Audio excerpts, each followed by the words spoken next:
Yonder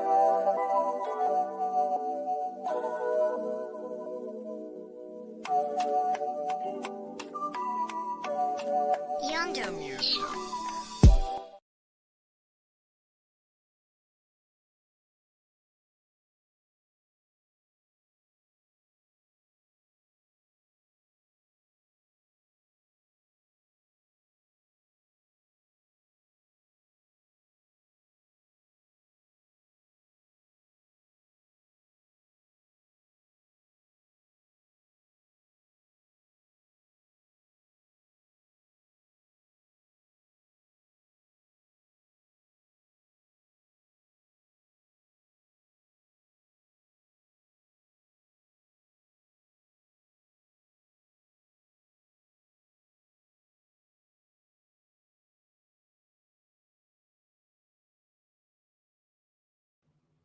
Boom. Tonight's read is going to be Water Street from Crystal Wilkinson. Now, for those of you all who were here Tuesday, why is my camera playing with me today? Let's go ahead and get myself actually in the frame. There we go. How about that? For those of you who were here with us on Tuesday, you remember that we were reading from Crystal Wilkinson's other book, Blackberries, Blackberries. And it was delightfully messy and deep fried and southern and down home, and just had a lot of really good character and characterization in it. It was a fun read. She was a delightful author, and was a wonderful introduction to her. This is her collection that was published in 2002. And the Water Street book is a little bit different than Blackberries, Blackberries because of the conceit that she uses. The theme of the book is that on Water Street, every person has at least two stories to tell. One story that the light of day shines on, and the other that lives only in the pitch black of night, the kind of story that a person carries beneath their breastbones for safekeeping. So, this book examines the secret lives of neighbors and friends who live on Water Street, which is a street in a small town in Kentucky. And it's going to be some happy stories and some sad stories. Now, we, on the recommendation of one of our regulars who is familiar with this book, and actually one of our admin, part of our admin team, um, Kiwana, we're going to be reading, what is the title? The Evolution of Sandy Crawford is going to be one of the titles that we're reading today. I'm also going to read you the introduction, which is called Welcome to Water Street, just to help you get your feet wet a little bit. And we're also going to read another story called The Girl of My Dreams, not to be confused with Gorilla My Dreams, which is Tony K. Bombara. So that's what we're going to be up to tonight. Let's take a look inside the room and see who we've got with us. I'm just going to pop over here and take a look. I see that L. Jack is in the building. I see that Homie Lou is in the place. Melanin Monroe, that's Angel Monique, on two different monitors. What's happening to both angels? Kamisha Umstead, I see you. Mimi Brown, I see you. Issa Marie, good to see you. Kitty Foxy, so glad you're here. Now, Saniqua, I know that you're not feeling well tonight and that you barely made it out. So I definitely want to thank you for coming and spending time with us tonight. I see that Kitty has already done what I was just about to ask you all to do. If you haven't yet, I want to encourage you to go ahead and invite a friend into this space. You're here. Obviously, you're here because you like it, because you like what we do. So I want you to invite a friend to come and share in what you enjoy. Spread the joy of story time with Julie and help us grow, help us expand this platform. The more we grow, the more we're able to do, the more we'll be able to do programs like the book drive, and expand the kind of content that we're creating. And bigger audiences just mean more Black folk listening to good Black lit. I fail to see a downside to any of that. A little bit of housekeeping on 2 points, and then I'm going to tell you the truth. I'm going to have to pause for a moment because Don Cheagle is letting me know that he is mad that I started the show without him being perched up in his regular spot. So I'm going to have to go let him out so he can come in and join us. But two little bits of housekeeping. First, a couple of weeks back, we ran a contest to give away 2 copies of the Nyumbani Tales. And I think the contest was a little bit too complicated because nobody got it quite right. So we are going to reopen that opportunity. There's going to be one opportunity on Instagram and one opportunity on Twitter. Now, here's how it's going to work real quick. This is the Twitter opportunity. If you can answer this question correctly, go on your Twitter. Make sure that you're following us because only people who are following us are going to be eligible to win. But the question is, what was the name of the bamboo tea in the story The Blacksmith and the Bamboo Tea? Now, to be eligible to win, you must be following at Storytime Julian on Twitter and be subscribed to the Storytime with Julian channel on YouTube. And it's going to be your best bet to be subscribed because I'm betting you forgot the name. But you can find that back episode on YouTube and you can just scroll through real quick and listen for that name. Tweet that correct answer and tag at Storytime Julian, and we'll take a look. And whoever is the first one that we see, bam, you got a copy of the Nyumbani Tales coming to you. So that is the Twitter opportunity. One opportunity on Twitter, one opportunity on Instagram. Now, here's the Instagram question. What is the name of the I don't know what a subgenre is, the subgenre of fantasy founded by Charles R. Saunders, who is the author of the Nyumbani Tales? What is the name of that subgenre? Make a post on Instagram. Find a picture that feels like it's related to this. Make a post on Instagram and tag at Storytime Julian. Again, the first person to get a correct answer with that post to tag us, bam, you got a copy of the book coming to you. That's it. I tried to make it real easy because I forgot how complicated ish can be sometimes. I don't mean to make things overcomplicated. That's the Gemini in me. Y'all just gonna have to forgive me. Now, last piece of housekeeping, and this is the most important part of the housekeeping because we got some work to do, folks. We are blessedly, mercifully already at half of our goal, but we need to keep pushing because I do not want a single child who has been nominated for a book to not get one. So while our goal is overall to raise $2,000, if we can go past that, let's go past that. I want everybody who wants their black child to get a book to have a book in that black child's hands. The goal is 100 black books in the hands of 100 black kids. But are any of us really going to be mad if it becomes 150 or 200? No, nobody's going to be mad at that. So here's how you can participate. First, I'd love it if you make a donation. Now, listen, it doesn't have to be a $20 donation. $20 is about the average price of a child's book. That's why we have such a high goal. But any amount whatsoever helps. If you got $1 to send, please send that dollar. That dollar is going to help get a book into a kid's hand. And you can send that dollar using your mobile device on Cash App or Venmo. All you got to do is do the cash tag. That's a dollar sign Harriet's Bookshop on Cash App or @ Harriet's Bookshop on Venmo. And when you make that donation, make sure that you use the hashtag STWJ Spring. That way, the good folks over at Harriet know that that money is to be earmarked toward purchasing books for Storytime with Julian's first annual spring book drive. 100 black books in the hands of 100 black kids. Now, if you would like for your young one to be nominated to receive a book, we can make that happen. Ain't nothing wrong with that. We can do that. All you got to do, if you're watching us on a big screen, take your mobile device right now, hold it up to that big screen with the camera, and you should be able to activate that QR code. That QR code will take you directly to our easy to fill out survey.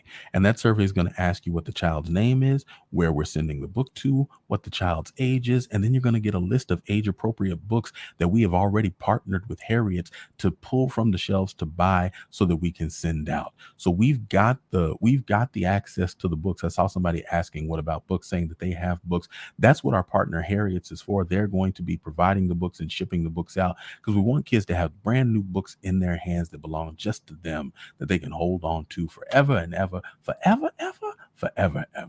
And if you want to nominate your child to be a recipient of that book, you can follow that form using that QR code, or you can go to bit.ly, that's bit.ly /2 uppercase N lowercase q uppercase B E lowercase L uppercase F.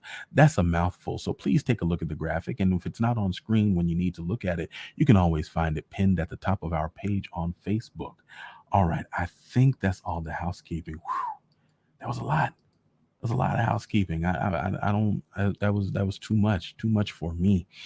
All right, y'all. Thank you so much for being patient with me. I want to take just 1 minute because he will not stop scratching. So give me just a second, and then right when I come back, we're going to get started with tonight's work. All right.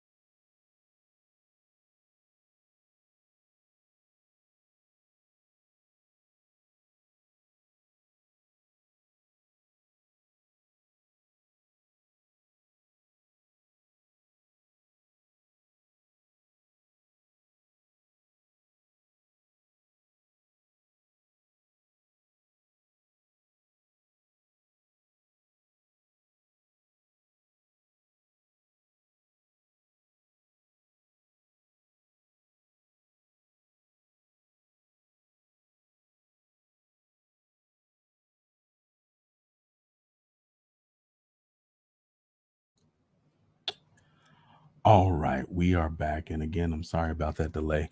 Had to do the actual housekeeping part of the housekeeping. All right, but we are going to get started tonight in Water Street. Thank you so much for your patience with me. And we're going to start right off with that introduction that I talked to you about, that first story, which is called Welcome to Water Street. And this is from the book Water Street by Crystal Wilkinson.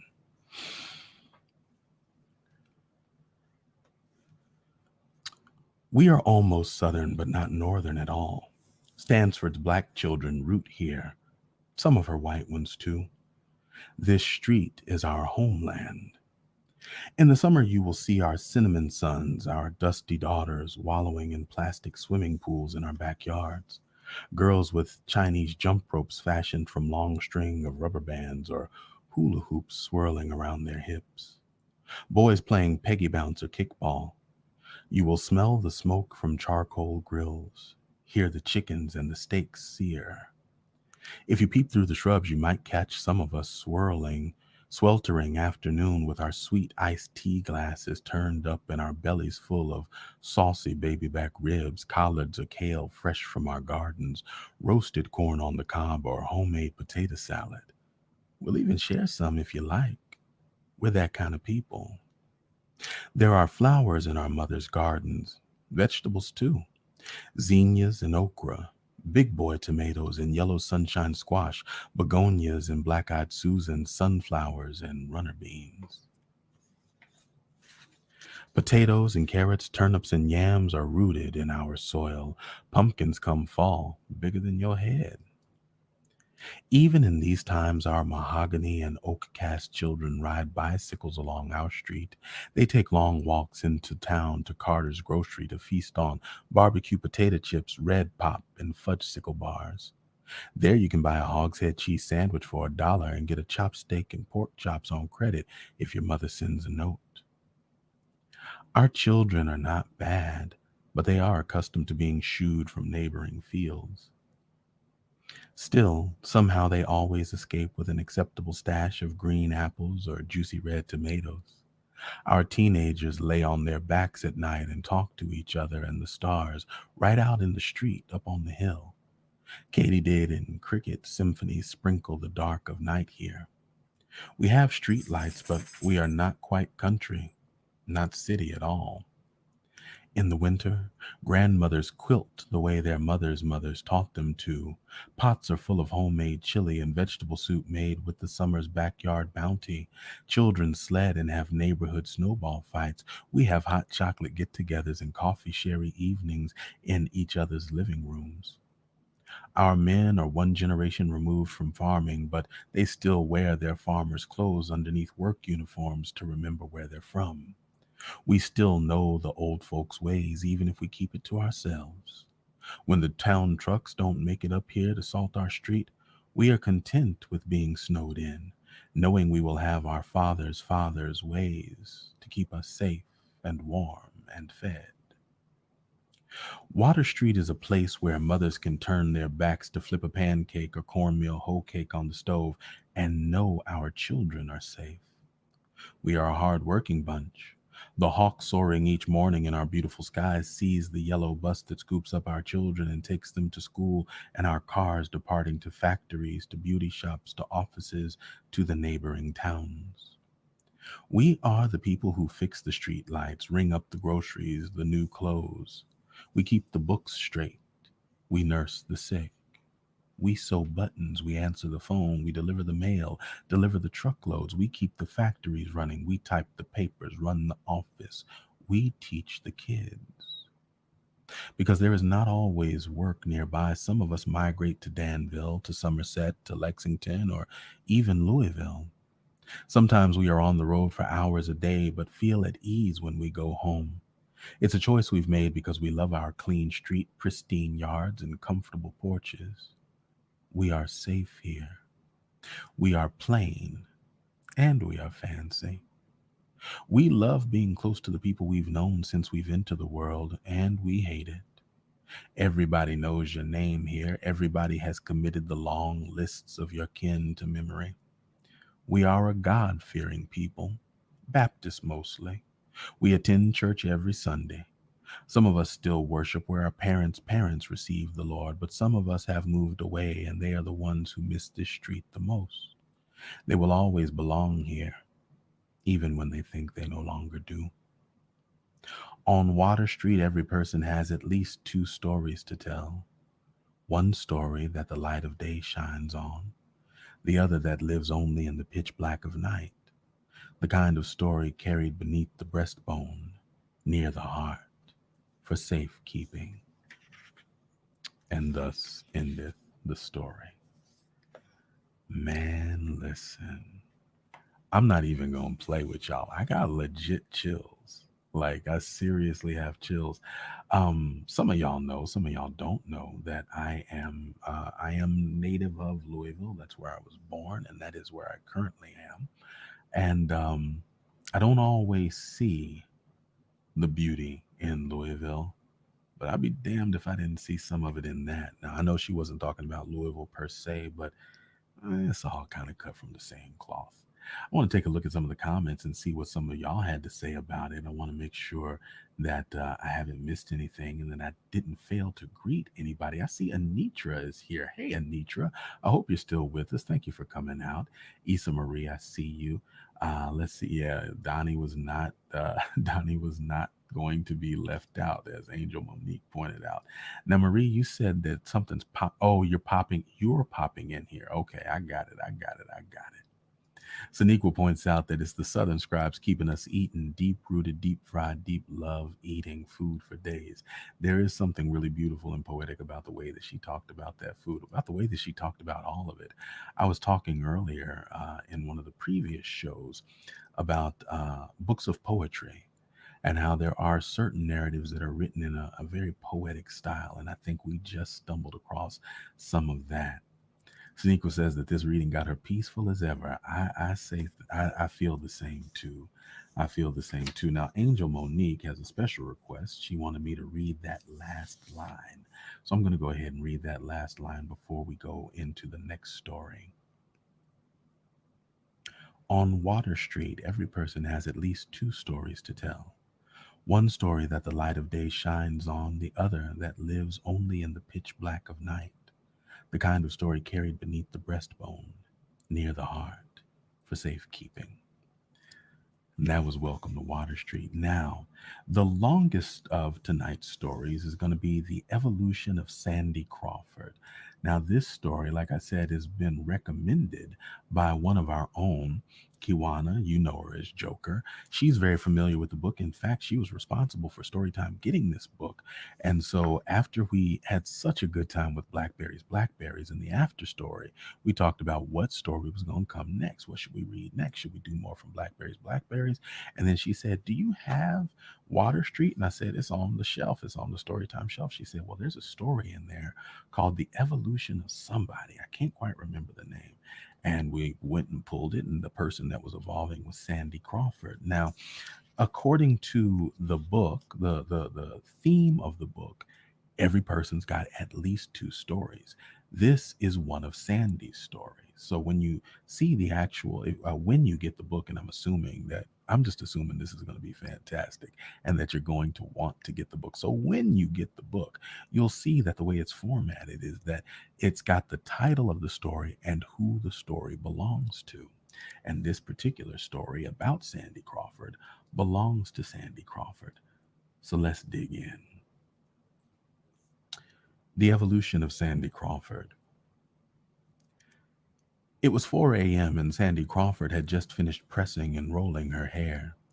Even with the air conditioner blasting, tiny clumps of hair were already beading up around her ears. Watching her hair fighting its way back to its natural state right before her eyes made her think of her cousin Jacinda, who had showed up at the reunion a few years back with her head slicked clean like a man's. The next year, Jacinda had little plaits all over her head and had wrapped it in a psychedelic scarf. Sandy and all the other Crawford women had stared and shaken their heads. Look at that child, a hippie.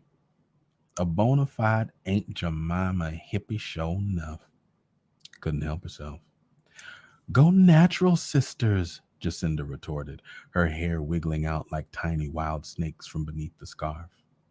To Sandy, the year Jacinda arrived with African jewelry all over her hands, neck, wrists, nose, even on her ankles, and tried to convince them that her new name was Yoruba, took the cake. Yoruba Crawford. Now, ain't that a mess? The only thing good about it was that Jacinda had brought a nice looking young man with her. Right smart young fellow, but he was a tall chocolate fellow showing up in their butterscotch family. His hair like rope down to his waist. He didn't eat this, didn't drink that, but he had Crawford women clamoring to wait on him hand and foot all day. Sandy smiled at what was to come. For sure it would be chaos, but worth every bit. Maybe Reverend Townsend would stop by. He loved her cooking. In the mirror, she saw her mother's face and still hadn't gotten used to the idea. A husband, two kids, chin hairs, and could that be a wrinkle? She was up working while the rest of her house leisured their carefree asses in their beds. But there was a part of this that she liked. She took a breath, one deep cleansing breath, like the woman on the meditation tape had said. Jacinda had sent the tape for Christmas, even though she had said it was for Kwanzaa. Then, deep, mindful breathing until she reached her center. The meditation woman had said. Sandy closed her eyes and took several shallow breaths. She felt silly and glad that Norman and the kids were asleep and couldn't see her nonsense. Okay, enough of that, she said louder than she meant to. I got work to do. Time to check on the greens that she had stewing on the stove, the turkey she had in the oven. She needed to see if the cake had cooled enough to receive icing. Sandy took one last look at herself in the mirror, accidentally flipping the mirror to the magnified side. Oh, Lord, she said to herself. 45 and counting. Company was coming soon. In less than 6 months, Sandy's house, which she had spent the night cleaning from top to bottom, would be flooded with relatives. The first year she and Norman had hosted the Crawford family reunion, it had been her idea. All she had really wanted to do was show off the new addition of a family room in the back and the remodeled patio, complete with a turf rug, a water fountain, which had cost Norman a fortune, and all the tropical plants that one room could hold. But now, 5 years later, it never failed that in the winter, usually after Christmas, relatives from Kentucky to California would start calling to see if they had set the July date yet. In the kitchen, Sandy removed the top from the cafeteria-sized pan of mustard greens. The smell of down-home food always reminded her of when she was a young girl growing up in the country, how she missed her mother at times like this. Beside the large pan on the smaller burner was the vegetarian version of the greens. Some members of the family had become healthier. Sandy thought. If she could ever escape Norman's same old, then maybe she would become a pork beef free too. Maybe she'd even go natural with Jacinda. Her laughter echoed off the cabinets. She could see Norman with his hands resting on his belly, looking 6 months along, gapping at the bald head sideways, and wanting to know where his pork chops were. Out the window beyond the patio in her backyard, Sandy could see from the street lights that her tomatoes needed to be picked. Even from where she stood, she saw some of the swollen red fruit straining the vines. She'd have to get to them before those badass kids in the neighborhood got to them. Sandy's kitchen was tiny compared to most, but she was in arm's reach of everything. She'd need a larger one if she continued to entertain. Had she remembered everything? Macaroni and cheese, baked beans, one with pork bacon, one with turkey drippings, potato salad, macaroni salad, salad with French dressing, the only way Uncle Fred liked it, blackberry cobbler, peach cobbler, the 7-Up cake still cooling on the counter, potato chips and Kool-Aid for the kids, organic apple juice for Jacinda, tab pop for the ones with sugar. The yeast rolls were rising for the second time. Damn, the turkey. Sandy reached behind the stove and pulled the pot holder off the wall and rescued the slow-cooked turkey with precision. She rubbed the drippings that splashed on her arms on her apron. The yeast rolls had to rise one more time. Sandy plopped herself into one of the dinette chairs and cradled her head in her hand, checked the egg-spattered list one more time. This was her last year doing this. Next year, she was going to be luxuriating in somebody else's yard, or there would be no Crawford family reunion. But who could possibly do this like her? Sandy loved her family, but sometimes she mourned for her girl self, being tucked in by her mother, a book in her hand, and a stuffed animal by her side, the country breeze blowing in her open window. She remembered the Norman she had met in church, tall, bony, good looking. Back then, she had been the shy one.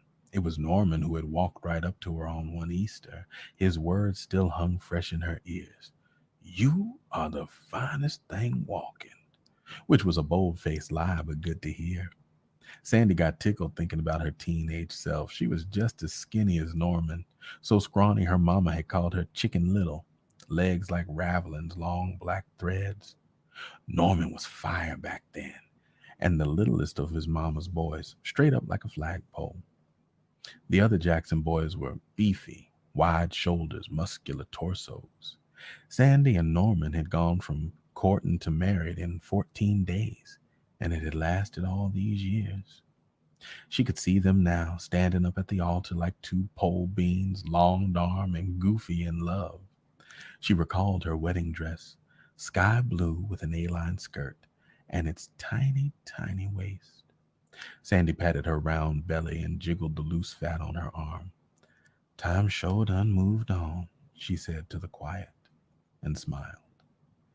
Times had changed sure enough.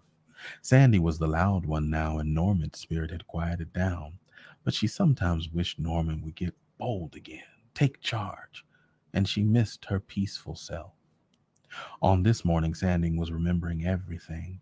She remembered the kids when they were real little, the days when they laid around on Saturday mornings watching cartoons, waiting on her to cook a big Saturday breakfast, scrambled eggs, country ham, biscuits, gravy, and fresh squeezed orange juice.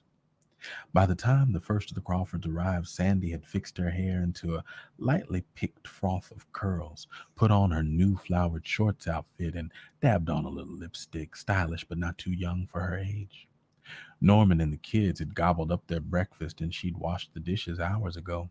She left them to dress themselves. It was the least they could do, although she was frightened of what they might pick out. The cake was iced with her lemon rind butter frosting, and everything was on the patio, laid out on top of the long portable tables she had finally got Norman to pull from the garage just an hour before. Sandy, one table is enough, he had argued. This is family we talking about. You ain't receiving no company for real, just family. Then he had given in, had become suddenly quiet. He plopped the table down and started helping her put the food on it, almost before she even got a chance to wipe it down and put her new tablecloth in place. She smoothed a wrinkle in the corner of the bright blue cloth and rearranged the matching serving bowls, napkins, and tumbler set. Norman was incapable of placing anything to her suiting. And what in the hell was he wearing? A yellow golf shirt with green slacks.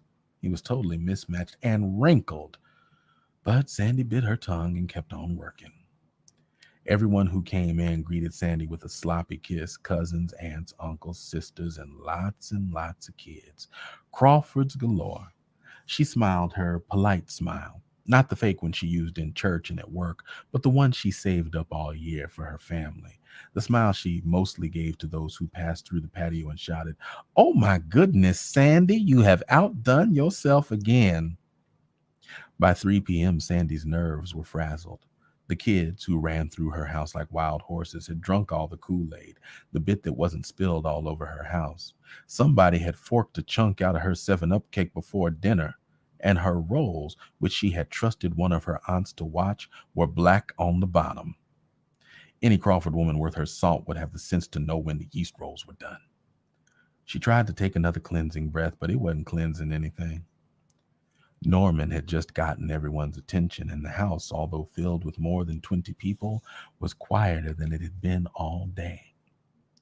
Uncle Fred came forward to say the blessing. Except for a baby crying somewhere in the house, everything was peaceful. Sandy thought she could get used to this.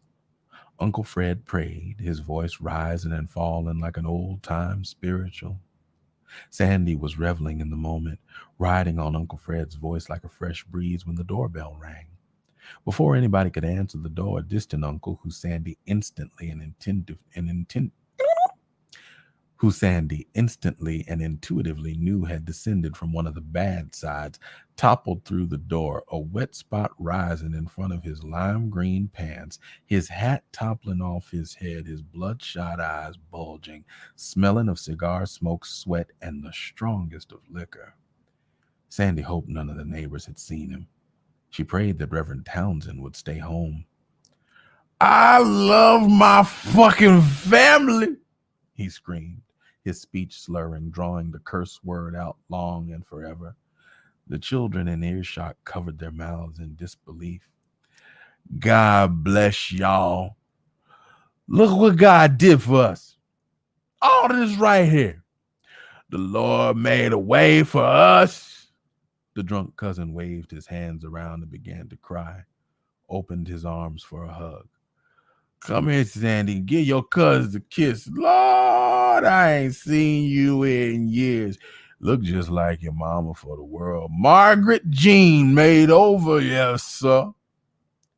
Sandy turned her back to the teetering little man as Norman and another cousin swooped in just in time to catch him before he hit the floor. She wanted to say he wasn't a relative and wished Norman would just put him out somewhere, but his little drunk face, she recognized someone she had met before. Aunt Hetty's boy, she thought. The nerve. Why couldn't he have stayed home under the creek rock he had crawled out from under? From the corner of her eye, Sandy caught sight of her 12-year-old daughter, who hadn't made an appearance all day, descending from the steps wearing blue jean cutoffs that barely left material for the crotch, a midriff blouse that extended up showing her bra, and sunglasses the color of ripe lemons. Sandy's son followed behind her, looking wrinkled but normal. Thank God for small favors. In the distance, which she wished was miles away, Sandy heard her glass punch bowl, which had held the Kool-Aid, crashing to the patio floor. She closed her eyes. Breathe in, breathe out. Breathe in, breathe out. She was starting to feel better. Breathe in, breathe out. In, out. When Sandy came to in her own bed, Jacinda was standing over her, her long, ropey dreadlocks pulled back in a fashionable ponytail. Sandy had hyperventilated. From a distance, down the stairs and through the front hall, through the kitchen and onto the patio, she could hear the Crawford reunion continuing without her. She was glad she had passed out before she could fully witness Norman and Cousin Walter Sr. placing the pissy cousin on her nice sofa. Just the thought of it made her feel faint even now. Norman peeped into the guest bedroom, allowing in more noise than Sandy could tolerate all at once. "Norman, go tell your daughter to put on some clothes on her tail," she mustered. "Is she okay?" Norman nodded toward Sandy as though she was still unconscious. "She's fine," Jacinda said before Norman hurried back out the door. Jacinda and Sandy visited a long time. At first, Sandy was resistant to Jacinda's gobbledygook talk of spiritual quests and journeys of the mind and transcendental therapy, self-preservation, relaxation, and self-love. Sandy didn't have a clue what the hell half that shit was Jacinda was talking about, but it sounded good. It sounded like ocean. So she stayed there deep in the pillow like a child hearing a bedtime story and listened. "You need to get in touch with your spirit," Jacinda said to Sandy, scribbling numerals and letters on a notebook, then stopping and studying what she had written. From her purse, she pulled out a deck of cards and shuffled them across the edge of the bed and consulted a book with bent and frayed edges, something she had obviously looked at many times. "Uh-huh," Jacinda muttered under her breath. Just what I thought." "What in the hell are you doing, Jacinda?" Sandy asked, raising herself up off the pillows. "You gonna send me straight to hell in my own house? Put that shit up. God's watching you, Jacinda." "Seems like you the one he needs to have his eye on." "Crazy heifer," Sandy muttered under her breath. But Sandy began to relax when Jacinda began massaging her temples before she caught herself and jerked up again. In the quiet, Jacinda moved her long fingers along the sides of her cousin's face and along the sides of her neck where the tension rose up in knots along her shoulders. Sandy closed her eyes. Jacinda removed a small package of incense from her purse, struck a match to it, and began moving the smoking stick through the air. Thick, sweet lavender smoke filled the room. She continued the massage. Girl, get your hands off me. You gonna burn my fucking house down. I'll be damned. Sandy sat up full on the edge of the bed. Okay, Jacinda said, blowing out the incense and shaking her head. But you need something. And you need Jesus. Sandy closed her eyes again and prayed for God to deliver her. Not the incense breathing, meditating, massaging God that Jacinda had brought into the room with her, but just the plain old regular Baptist God that she was used to.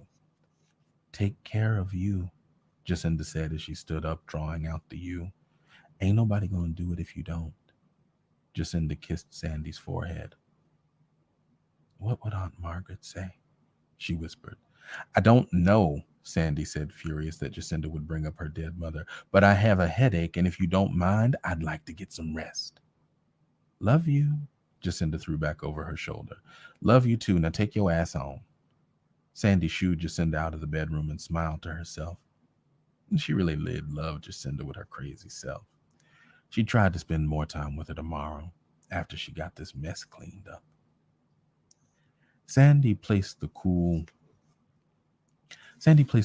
wet washcloth over the headache that was throbbing over her left eye. A stroke, she thought to herself. There is a stroke forming in my head right now. This is too much. What would Mama say? What would she think of all this? What would she think of me? Here she was, the daughter of down-to-earth people, trying to present herself as High Sedity, the royal queen of Water Street, with her highfalutin house and furniture. Perfection. Her head throbbed even more, and the pain seemed to bore a hole in the center of her eyeball when she thought of her parents quietly sharing a meal at the dinner table, content in their simple life. Sandy couldn't bring herself to get up and say goodbye to her company. She could hear the front door opening and closing. She heard the out-of-town Crawfords who would be spending the night settling themselves in the spare room. She didn't have the energy to get up and show them where she kept the clean towels, to tell them what time she would have breakfast ready, or to stay up all night talking about remember wins. And this was so unlike her. At some point in the night, she heard the teenagers from the neighborhood out on the hill.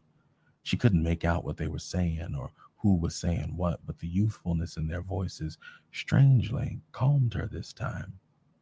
She lay there with her eyes closed and tried to picture them laughing and talking, sitting in a circle. She could see the Patton girls cutting their eyes at one of the boys, Junior maybe. She could hear the elevated squeal of Yolanda's laughter, the response of Mouse's jokes.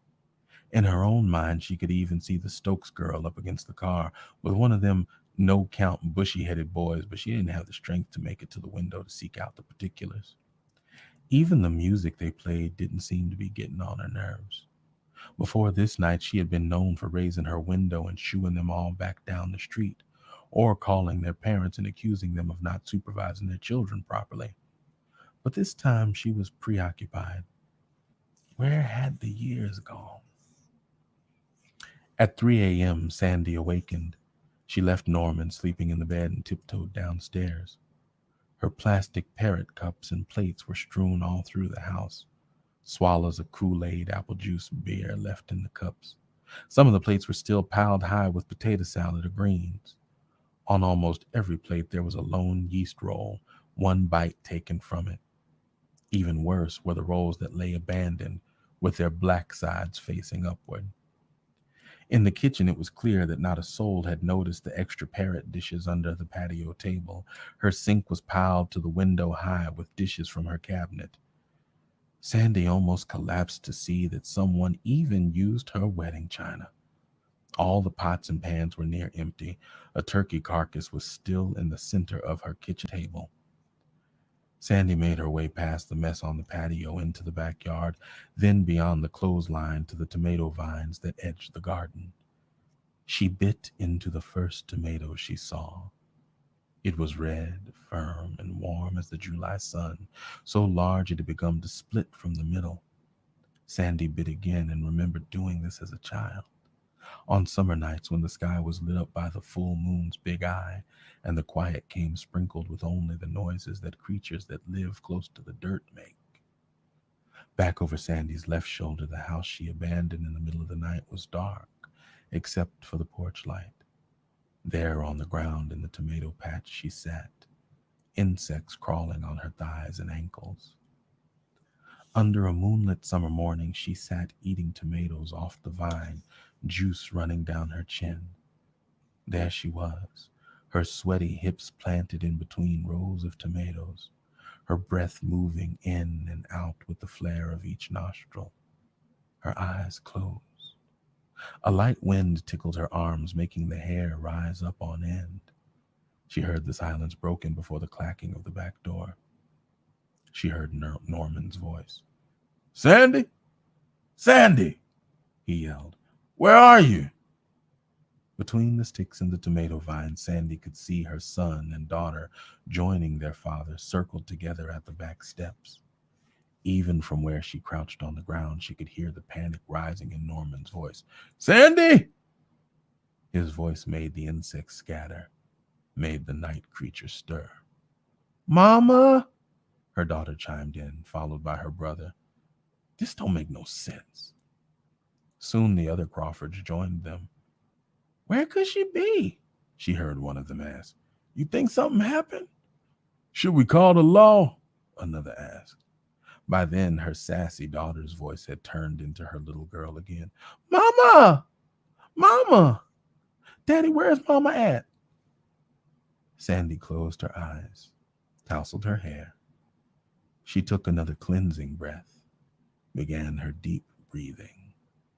The next time she heard Norman, he sounded on the edge of panic, his voice rising up strong and loud. Sandy stayed quiet, stayed low to the sweet ground. The Crawfords drew closer. Sandy could hear the swish of the grass, could feel her hair coiling up on her head, going from straight to nappy in the heat. As her family crept up on her, their faces popping up in the garden one by one, the first red sky of morning was peeking up over Water Street, and the grandest reaction Sandy Crawford could muster was a wide, girlish smile. And thus ended the story.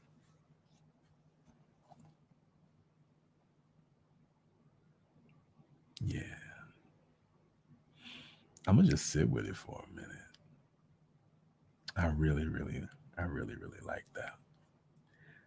Um, I don't know about you, but that took me back to a lot of places. I saw all my families. I saw somebody from every one of my families in there. Whew. Let's go back and take a look at some of the comments and see what y'all say. Y'all had a lot to say, so I can imagine that you loved that you enjoyed this story as much as I do. Um, where was it? I just saw it. I think I scrolled by it too fast. Not an Aunt Jemima hippie. Yes, a whole Aunt Jemima hippie. That's what she looked like. To see if the cake was ready to receive icing. I caught that too. It's a really beautiful way to say it. I saw a couple of y'all caught that bruh man was not in the shape that he beanpole no more. He was a beanpole no more. He looking a little full, up. Want to know who the daddy was. Baby, Sandy cooked. She cooked, but somebody, ooh, that Rolls situation. Was y'all mad? I was mad. I was mad for her. Long armed and goofy in love. That was a very comforting line. I like that. I like that one a lot. Let's see. There's some dangerous beings down this way. I don't know. I think I missed something that was attached to that one. This part right here, man, listen. I was thinking about my auntie and I was thinking about her mama, Granny, and I was like, ain't no way. Ain't no way. You breaking the punch bowl? The punch bowl where we put the ginger ale and the sherbet to make whatever that frothy mess was. You broke that punch bowl? In her house? It didn't even break at the calendar tea at church where it could have been understood and excusable because the Lord will make a way and the Lord will provide. He provided that one, so he'll provide a new one. But in her house? Oh, absolutely not. No, no. Yeah, yeah. This right here, that's the reaction. That's the you're gonna come with that Martin Lawrence. Get to stepping. Cause yeah, you ain't gonna stay here and break up my good shit. I think this comment actually made me stop mid-read. Angela Lee Rain says that Crystal E. Wilkinson has just invited us into her story with her. Yeah, that is exactly how I felt. Did y'all not feel like y'all were in her house? Were y'all not sitting on that one couch that's covered in plastic over off to the side? Were y'all making sure that nobody sat in Mama's chair because only Sandy sat in Mama's chair? Nobody else would sit in that chair? Because I was there. The only thing that had me messed up was wasn't no corn pudding, and I knew for sure somebody was gonna make some corn pudding. Because how you gonna have the green beans and you don't have corn pudding like that? To me, those go together. Love you too, to take your ass home. Yeah, that was family. That was family. L. Jack says that this is relatable content, and I have to agree. This whole thing just feels like home. But this shit right here, these ratchet nobody cleaned up after themselves. When they got done using, I don't know what a parrot plate is. Somebody educate me because that was a new one on me. But when they got done with the parrot plates, they went up in her cabinet. And then when they got done with all the plates in the cat, like nobody scraped off their plate and ran it under some water. Like do something. Not even that. They took it all the way to the wedding china. Absolutely not. Like some people gonna get somebody catching a hard bottom and they soft bottom. You feel me? What I'm saying? This is one of my favorite things that Kamisha Olmstead says. They have no bring up see. Those are definitely some people with no bring up see. None at all. It looks like y'all really loved this story, and I did too. And it was a real pleasure reading some of your comments. No, this one, what was this? The wedding china would have made me scuff the boogie on somebody.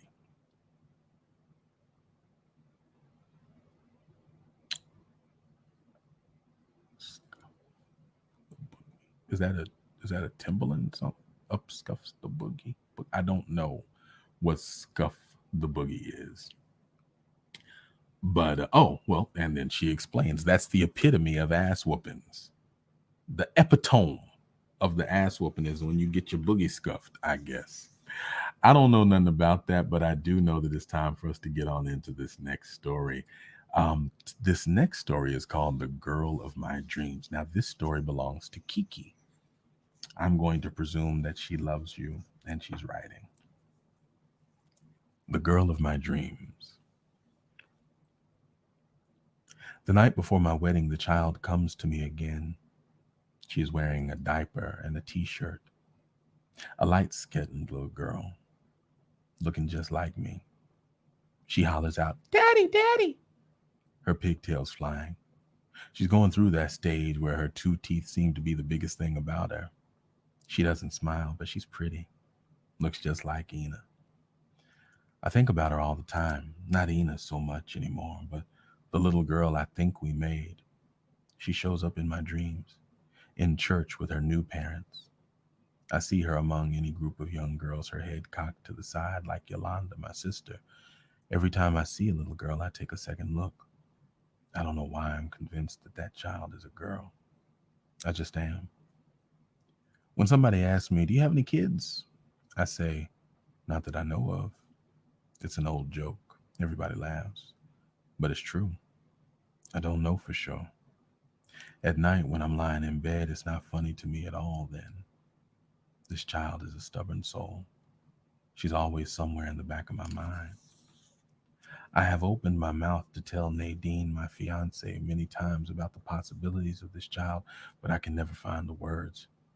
"What is it, Kevin?" she asks sometimes when I'm staring out into the world, but I always pull her close and kiss her. "I love you," I say, but deep down I'm not sure if I want to marry Nadine. I don't know if I'm ready. Nadine refuses to let me call Kiki like the rest of my family. Her family is not the type to do such things. I don't recall her mother smiling once. She is the saddest woman I have ever seen.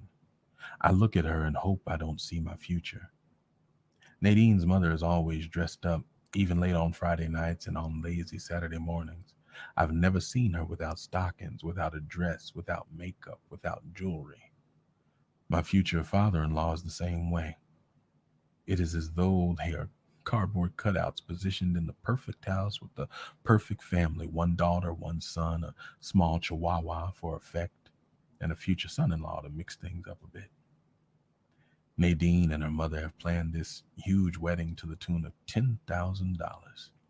Although I'm not paying for it, I look at Nadine's parents and know these are not the type of people I want to be indebted to. I met Nadine at a bookstore in Danville. I'm not the smartest cat, but I read every now and then. Somebody at work had said I should read Richard Wright's Black Boy, so I was getting them to order it for me. I already had the tiny shelf over my bed filled with James Baldwin, Langston Hughes, Leroy Jones, and Samuel Delany. I also had a little Stephen King, Sherlock Holmes, and George L. Orwell thrown in too. I've always been a reader, but they never let us read those kind of books in school. When I saw Nadine, I knew she was not the type of woman who would give out her phone number easily, so I saw it as a challenge. 6 months later, we were in love. I love Nadine, but she's the type of woman who puts a towel down before sex, strips off the bed afterwards, and insists that I brush my teeth every time I go down on her. I know she's the type of wife who'll only give me oral sex on birthdays, Valentine's Day, and our anniversary. We will eat with the in laws in fine restaurants. She'll always look good on my arm when I make it to the top. Our children will be clean all the time, and she will nag me if I leave my underwear on the bathroom floor. I know these things already.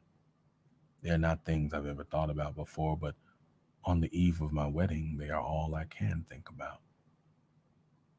Ina was gorgeous. A college sophomore from Indianapolis. I remember there was always something stuck up about Ina, too, but I liked that.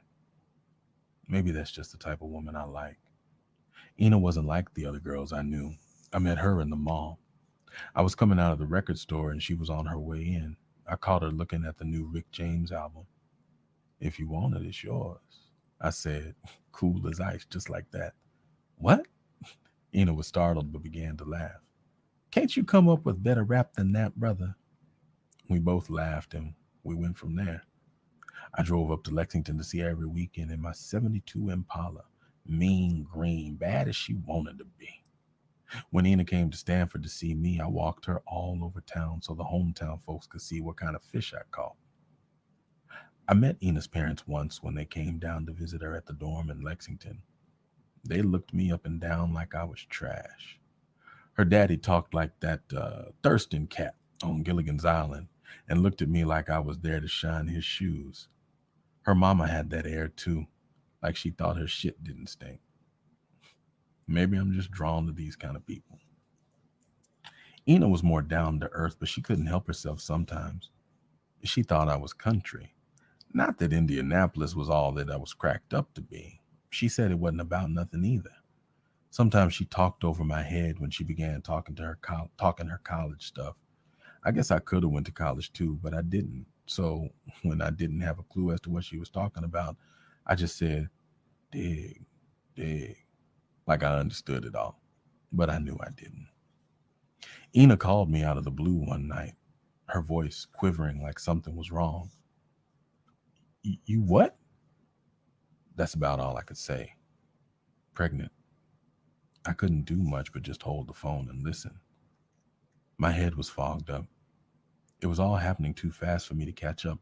I wanted to say it ain't mine, like I'd seen brothers I'd hung with do on that kind of predicament, but I knew it probably was mine. I couldn't ask her to marry me because that was too deep. We'd only been going together for 8 months, so I just hung on the phone listening to her voice. For minutes, we listened to each other breathe. Kiki, you hear me? You still there? Uh huh. They want me to go away and then have the baby and put it up for adoption. What? That sounds like some bourgeois shit. Don't nobody do that. I know girls with babies. Wait a minute, Ina. I'll help you out. I'll be a man. They said no, Kiki. Girl, you 20 years old. I don't know why I panicked. It wasn't like at 25 I was ready for a baby, but I had to say something so she knew I cared. Gotta finish school. She started crying. Do you think we should get an abortion? I felt bad about that one as soon as it came out of my mouth. We? We? Kiki, there ain't no we if that's all you got to say. The phone went to a dial tone. I guess at a time like that, nothing I said would have been the right thing. I tried to call back for a few days, but all I got was a busy signal. When I finally got through a week later, Ina's roommate answered the phone. She's gone. Gone? What do you mean she's gone? Gone. Packed up and moved out. Her parents came and picked her up. Is there a phone number? No. If I said I tried hard to find her or to find out what happened, I'd be lying. My mama and daddy don't know about this. My sister doesn't know either. Hell, even I don't know. I could have made it up to Indianapolis and searched the place, but I'm sure that even if I had found them, Ina's mother and father would have never let me see her. I watch other men with their children and wonder what kind of father I would have been. I wonder if Ina and me would have gotten along. I've been with a whole string of women since Ina, but I don't have any other kids because I'm careful. One scare is enough. I watched Nadine tonight at the rehearsal dinner, and I can't picture her as a mother. I know she will be the mother of my children, but I can't imagine her large stomach or a waddling behind. I can't see her cleaning up baby vomit or poop. I smile at the thought of it, of her in nice clothes, folding up a dirty diaper. It's a pivotal moment in your life when you look out down toward the table at your wedding rehearsal dinner and realize that you have been to bed with nearly every woman who will attend your wedding. Trudy, my brother in law's girlfriend, was the first girl I ever messed with. Mona, my sister's best friend, is one I'm still ashamed of. She was too young and I knew it, but I couldn't help myself at the time. Athena, who works for the catering service, we did it one night after a party. She winks at me as she spoons gravy over the roast beef on each dinner guest's plate. Josephine will be here tomorrow from Chattanooga, high school sweetheart, and lots more. Who knows what to expect tomorrow? The fathers, both Nadine's and mine, make a toast to the bride and groom. I eat and smile through the whole thing, but my mind is lost. Kevin, sweetie? Nadine loops her arm into mine.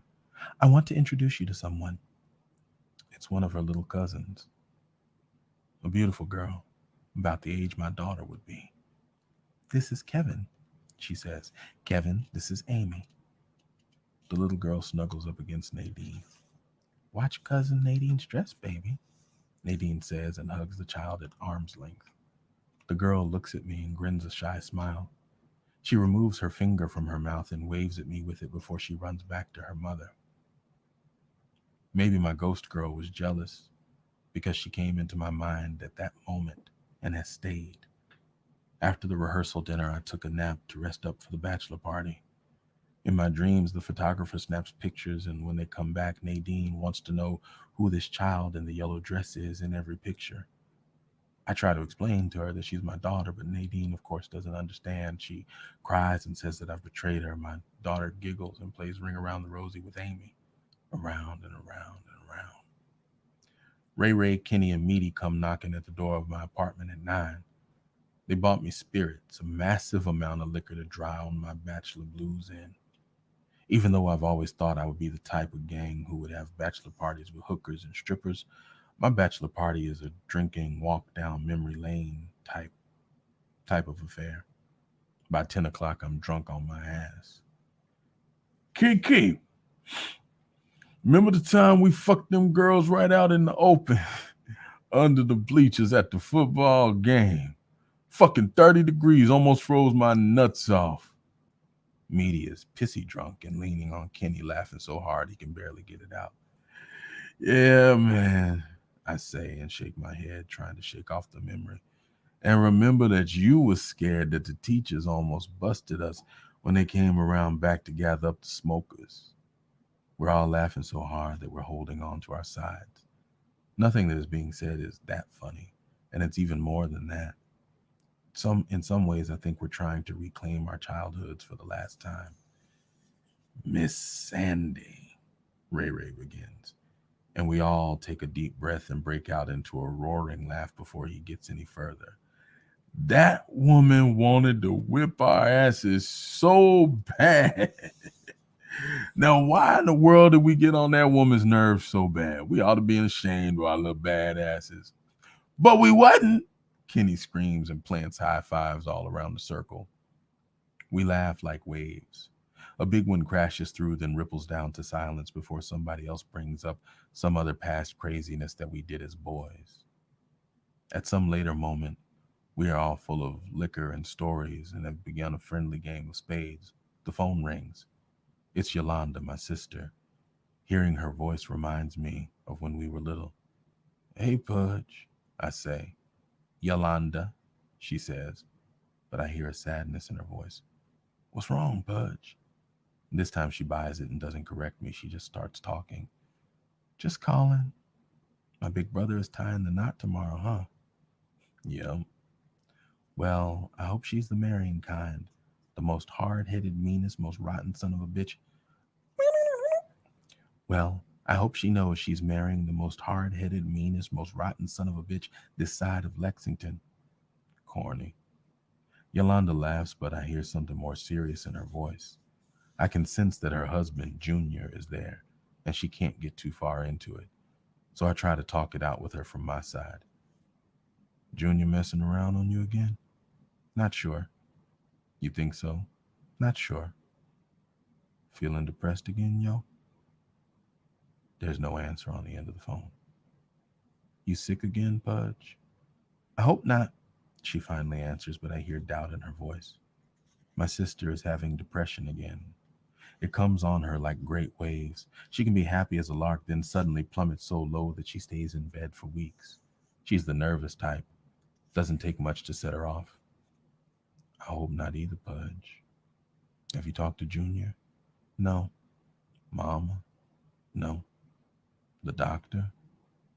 Sorta. I just hold the phone and know that before I go to bed, I will have to call my mother and tell her that her daughter is spiraling again. We all go through this every few months. I wonder for a minute how Nadine will adjust to my sister's condition.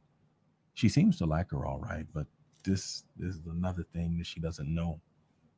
Pudge, take your medicine and try to get some sleep. We've all got a big day tomorrow. You sure Junior's there? Yes, he is, Kiki. I hate it when she answers me like she's angry with me just because I just treated her like a child. I hear Junior and her daughter Shauna talking in the background. I love you, Pudge, Pudge, Pudge. I had to say it, even if the fellows look at me and laugh. Tell them to kiss my ass, my sister says before she tells me she loves me back and hangs up the phone. I am relieved that she laughed at the end. Laughing is always a good sign. It's well past midnight when the brothers leave, and by then my apartment is filled with half-empty beer cans and bottles of liquor. Potato chip dip is spoiling in the heat. They've been so loud it takes a moment to adjust to the quiet when I shut the door behind them. I pick up the phone to call my mother and really figure it's late to be calling, but I need to hear her voice anyway, so I dial. My father picks up on the first ring. Daddy, Mama still up? We both are, son. Before I had a chance to apologize, he's passed the phone. I tell my mother that Yolanda is feeling bad again. I hear my mother sigh at the other end of the line. It's a deep, long sigh. And I wonder what that must feel like, to be the parent of a sick child, to hurt so much from someone else's pain. In the end, my mother says, cheer up, baby. It's all going to work itself out. Tomorrow is your big day. My baby's getting himself hitched. I can hear the lilt in my mother's voice, and I want to cry out to her and tell her that her baby also has a baby, that her baby is not sure if he wants to get hitched. When I get off the phone, I think of my parents' perfect marriage, the way Daddy would smile at Mama right before we ran off to bed. The family car washes in the driveway. I think of me teasing Pudge like crazy when we were little, burying her Barbie dolls and stepping through her pretend castles. And I think of my child again. This time, I'm not even sure she is Ena's child, but she is a woman's child that I love. We're a real family like mine. Three smiling faces on the couch, my arm crooked around my wife, the child leaning sleepily into her mother. I try hard to make Nadine fit into the body of my wife, but she will not enter the dream. I cannot make it so. Alone in the dark, I think of Nadine. I try to imagine myself telling her about all my past girlfriends and her laughing. I try to imagine myself telling her about my sister and her being sympathetic and caring. I think of myself telling her about my child and her agreeing to search the ends of the earth until we find her. But in reality, I know that in those situations, Nadine would go from anger to silence and back to anger. She would think that I'm a failure, my sister crazy, and maybe even say those things would never happen in her own family. It's going on 2 o'clock when I call Nadine. She answers the phone innocently, with sleep still drifting through her voice.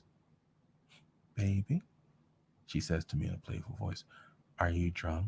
It's 2 in the morning. Not anymore, I say. Were there hookers? No. What's wrong? You sound so down. Today is the happiest day of our lives. I'm, I'm just tired, that's all. I need to get some sleep. Nadine is silent for a moment, then speaks into the phone, her voice careful and a bit unsure. Then you need to get some sleep then, so you can be fresh by 5. Kiss, kiss, she says into the phone and waits for my response. Kiss, kiss, she repeats again until I answer. Hug, hug. I stop Nadine before she hangs up the phone, and I have to blur it out before I change my mind. We need to talk, I say. I got too many problems right now. Kevin, you're just tired. Now go to sleep and I'll see you at the church. I waited, hoping she would say, what problems? That she would say, baby, I'm here for you. I'll be right over. But she says, you must be out of your fucking mind. My whole damn family is going to be at that church. We just need to talk. In the next few minutes, Nadine's screaming is so riddled with herself and what I'm going to do to her, nothing about me, that I say goodbye to her and I hang up the phone. As I place the phone on its griddle, I hear Nadine crying like a wounded child. This makes me sick to my stomach, and I hope I'm doing the right thing. I hang up the phone, thinking that when the sun comes up, I will call her back and apologize. I will tell her that my daughter has sent for me, and I cannot fail her again. And thus endeth the story.